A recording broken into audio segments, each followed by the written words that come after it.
वो दोनों मुर्दे मेरी तरफ बढ़ रहे थे और मेरी आंखें झपकने का नाम तक नहीं ले रही थी और मैं अब उठकर भागने वाला ही था कि तभी अचानक से वही लड़की आकर आग बरसाने लगी। ऐसा लग रहा था जैसे उसके पास कोई रूहानी ताकतें हैं। बहरहाल जब ये आग बरसाने लगे तो वो दोनों मुर्दे भेड़िए की शक्ल में आ गए और उस लड़की पर हमला करने लगे।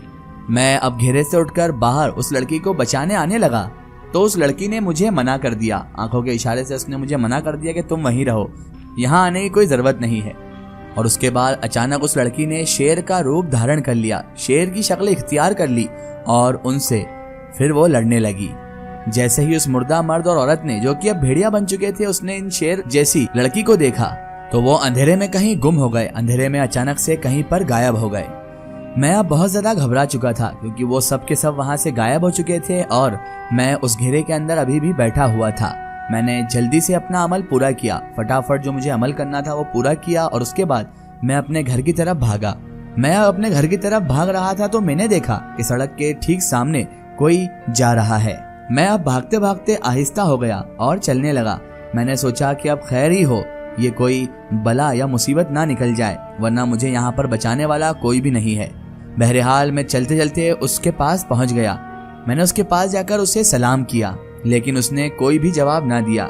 हिम्मत जुम्मत करके मैंने उस शख्स के कंधे पर हाथ रख दिया तो उसने मुड़कर मेरी तरफ देखा। वो चेहरा किसी चीज से ढांके हुए था और जैसे उसने मुड़कर देखा तो मेरी तो मानो चीख सी निकल गई, क्योंकि वो जो भी था, जो भी चीज थी, उसके चेहरे पर गोश्त नाम की कोई चीज नहीं थी, सिर्फ और सिर्फ हड्डियों का ढांचा था और वो मेरी तरफ देखकर मुस्कुराए जा रहा था। मैंने फिर से डर के मारे अब भागना शुरू कर दिया क्योंकि मुझे बहुत ज्यादा खौफ आ रहा था इन सब हादसों को देखते हुए, इसलिए मैंने फिर से भागना शुरू कर दिया। मैं दौड़े जा रहा था। तभी अचानक मुझे पीछे से आवाज आई कि जिन्नातों की दुनिया में खुशामदीद। मैं बहुत ज्यादा डरा हुआ था। जैसे तैसे करके उसके बाद मैं घर पहुंचा और घर जाकर सो गया। डर इतना था कि नींद तो नहीं आ रही थी, पता नहीं कब कौन से पहर मेरी नींद लग गई। जब मैं सुबह उठा तो मुझे बहुत तेज बुखार आ रहा था। जैसे ही मेरे घर वालों को ये बात मालूम पड़ी तो घर वाले परेशान हो गए क्योंकि रात में तो मेरी तबीयत बिल्कुल ठीक थी और उनके सामने मैं सोया था, लेकिन सुबह मुझे क्या हो गया इसे सोचकर बहुत ज्यादा परेशान हो गए थे। घर वाले परेशान थे कि रात को इसकी तबीयत ठीक थी, अब अचानक इसे क्या हो गया है। घर वालों ने मुझसे पूछताछ की, बोला कि तेरी तबीयत अचानक कैसे खराब हो गई, तूने तो रात को बिल्कुल अच्छे से नींद ली थी, फिर तेरी तबीयत कैसे खराब हो गई। मैंने घर वालों के सामने अच्छा होने का बहाना किया और जैसे तैसे करके इस बात को टाल मटोल करके रफा दफा कर दी। और उसके बाद जैसे ही घर वालों ने देखा कि मैं थोड़ा ठीक महसूस कर रहा हूँ तो सब लोग पुरसुकून हो गए। दवाई खाकर मैं आराम करने लगा तो लगभग शाम तक मेरी तबीयत को सुधरने में टाइम लगा और शाम तक मेरी तबीयत ठीक ठाक हो चुकी थी।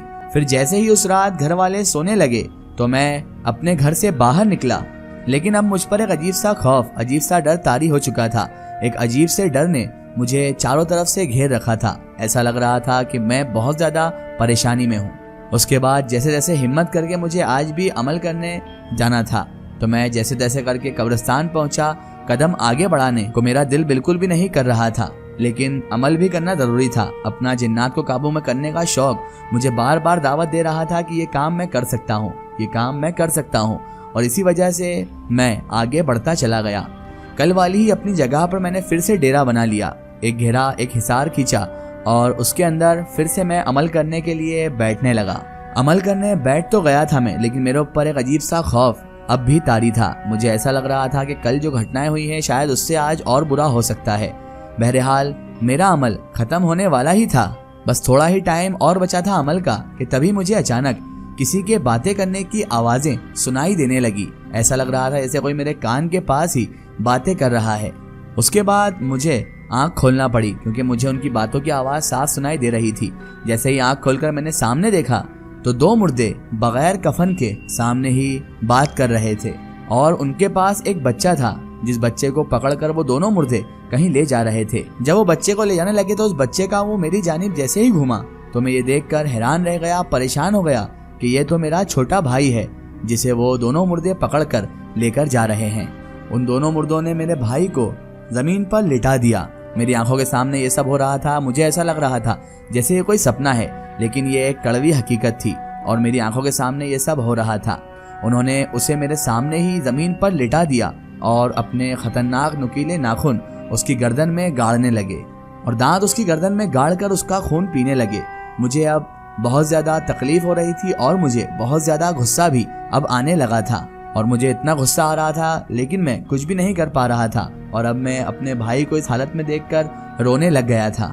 उसके बाद उन मुर्दों ने मेरी आंखों के सामने मेरे भाई के जिस्म के टुकड़े टुकड़े कर दिए और उसके जिस्म को मेरी आंखों के सामने खाने लगे।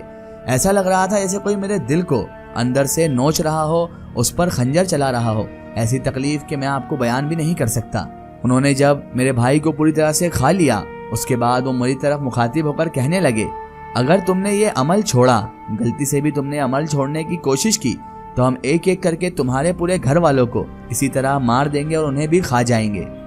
मैं तो ये सब सुनकर और मेरे भाई को अपनी आंखों के सामने टुकड़े टुकड़े होता हुआ देखकर और उनको खाते हुए देखकर बहुत ज्यादा घबरा गया। मुझ पर खौफ और डर इस तरह तारी हो गया था कि मेरा एक लम्हा भी वहां बैठना दुश्वार था। लेकिन क्या करता, मैं उस पे से उठ भी नहीं सकता था। अब मुझे रोना आ रहा था और मेरे भाई की मौत पर अब मैं जोर जोर से रोने लगा था। ऐसा लग रहा था जैसे मैंने ही उसे कत्ल किया है, मेरी वजह से ही मेरा भाई मारा गया है। वो मेरी आंखों के सामने मेरे छोटे भाई को खा गए और मैं उनका कुछ भी ना कर सका। मैं उन्हें कुछ भी ना बोल सका, ना ही कोई एक्शन ले सका। उसके बाद मैंने भी सोच लिया, मेरे भाई की जान मेरी वजह से गई है, तो अब मैं यहाँ से कहीं नहीं जाऊंगा। इस अमल को पूरा किए बगैर अब मैं कहीं नहीं जाऊंगा, चाहे कुछ भी हो जाए।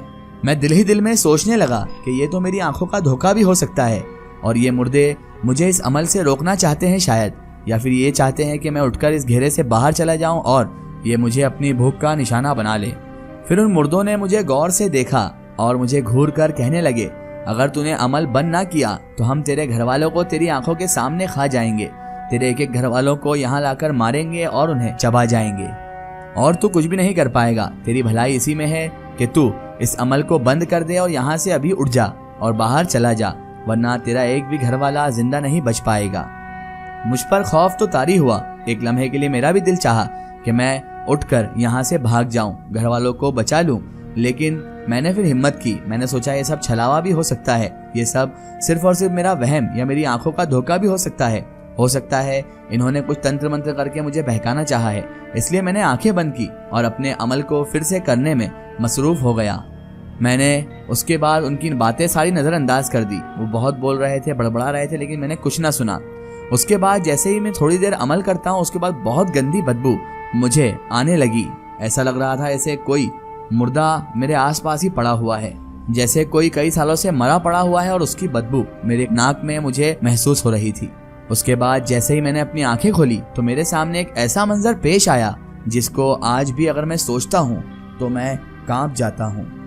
मैं देखता हूँ कि 10 औरतें मेरे सामने हैं और वो अपने बच्चों को खा रही हैं और उन औरत के रंग रूप सब कुछ अलग थलग थे। आम इंसान तो कहीं से कहीं तक नहीं लग रही थी। आखिर क्या होने वाला था इसके साथ और कौन थी 10 औरतें, जानेंगे हम इस वीडियो के अगले पार्ट में। दोस्तों, अगर आप भी अपनी जिंदगी की कोई सच्ची कहानी या सच्ची घटना हमारे चैनल से शेयर करवाना चाहते हैं और आप चाहते हैं कि आपकी स्टोरी भी माय स्टोरी बुक चैनल से शेयर हो, तो आप हमें हमारे फेसबुक पेज पर कांटेक्ट कर सकते हैं और अपनी स्टोरी वहां पर हमें बता सकते हैं।